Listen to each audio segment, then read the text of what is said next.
Welcome to our channel, where the Bible comes to life. Today, we're diving into the first book of the Bible, Genesis. Now, if you've ever wondered what the world was like before, well, before everything, this is the place to start. Our story begins with a simple yet profound declaration. In the beginning, God created the heavens and the earth. And as these words echoed through eternity, the stage was set for a cosmic drama, unlike any other. But here's the thing.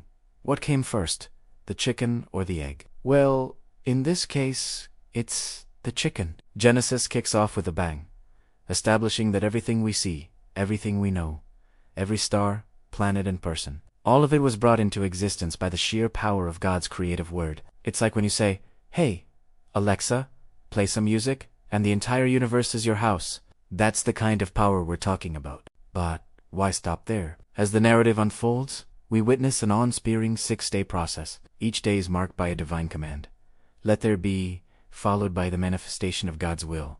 On the first day, light was called into existence, separating itself from the darkness. Then came the firmament to divide the waters above from those below. This separation wasn't just a housekeeping detail. It was a cosmic organization act. And guess what?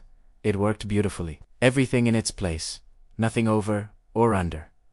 It was all perfect. As we move further into the narrative, the rhythm of creation continues. Day 4 brings forth the sun, moon, and stars, each with their designated roles. These celestial bodies are not just random twinkles in the night sky. They are purposefully placed lamps to illuminate the earth, guide the seasons, and mark the passage of time. It's like God's own personal lighting and timekeeping system, but also added some extra flair. How about some beautiful blue skies? And guess what? It worked brilliantly. Then came day 5.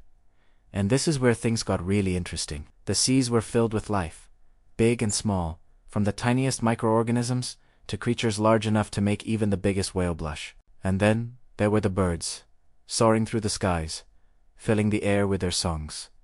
Now, just imagine the scene. You're there on the shore watching all this unfold, the water teeming with new life, the birds taking flight for the very first time.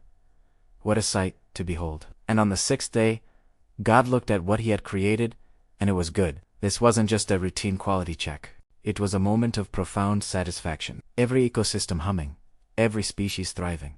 It was a masterpiece. And then, voila, the crowning glory, humanity, created in God's own image, given dominion over the earth and all its wonders. Now, that's a big responsibility. Imagine being entrusted with the keys to the universe, having the freedom and the, well, let's call it divine mandate, to shape the world. That's what it meant to be made in God's image. In this epic creation narrative, we see God not just as an all-powerful deity, but as a God of order, purpose, and beauty. He doesn't just create things out of nothing. He creates with intention, with balance, and with an artist's touch. So remember this. The next time you gaze up at the night sky, feel the wind on your skin, or watch a bird soar overhead, you're looking at or experiencing the handiwork of a master craftsman. In the beginning, God created the heavens and the earth. This simple statement is more than just a sentence. It's a symphony of existence. It tells us that everything we know, everything we wonder about, it all has a source, a starting point, and that source is divine. It's like the first note of a song. Once struck, the melody of creation begins. And this melody isn't played alone.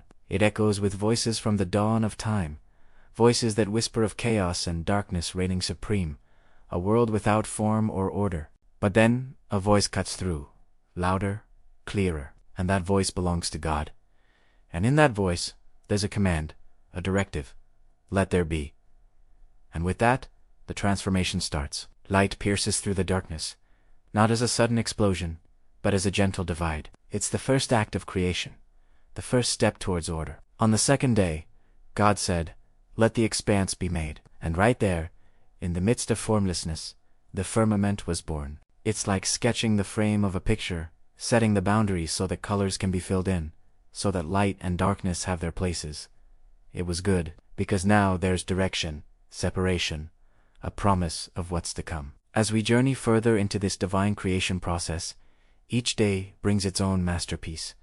Water gathers below, separated from the skies above. Dry land emerges, offering its surface to the sun, moon, and stars. These aren't just celestial bodies. They become witnesses to the unfolding creation, each one playing a role, each one contributing to the symphony of existence. And then comes the fifth day. The seas teem with living creatures, each perfectly designed, each fitting into the grand scheme. There's movement, there's life, and then the birds take to the skies, adding another layer to the composition, another instrument to the symphony. The heavens declare the glory of God, reminding us that creation isn't just about what's here, but also about what's above. And finally, the sixth day arrives, and we find ourselves standing on the edge of Eden, witnessing the creation of humankind, in our own image, endowed with the ability to shape the world.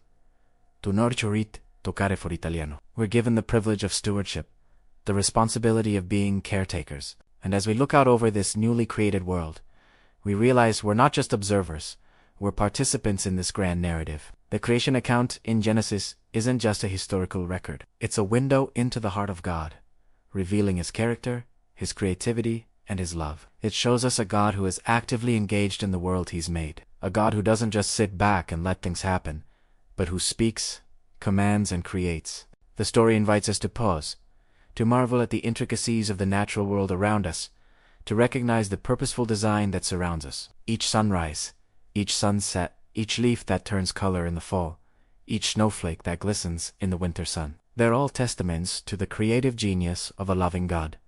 It also reminds us of our unique place in this vast creation. We're not just another species that happens to exist on this planet. We're God's crowning achievement, created in His image, given special status, and charged with the responsibility of caring for the earth. We're called to be stewards, not just consumers, to recognize that the beauty and bounty of the natural world is not ours to exploit, but ours to cherish and preserve. As we reflect on the Genesis creation account, may it spark within us a sense of wonder, a desire to understand and respect the natural world that surrounds us. May it inspire us to live lives that are not just in harmony with nature, but also in reverence to the Creator who made it all. This has been our channel. If you liked this episode, hit that thumbs up button and share it with your friends. Don't forget to subscribe for more exciting journeys through the Bible. Until next time, stay curious, keep exploring, and remember, the greatest story ever told is the story of God in you.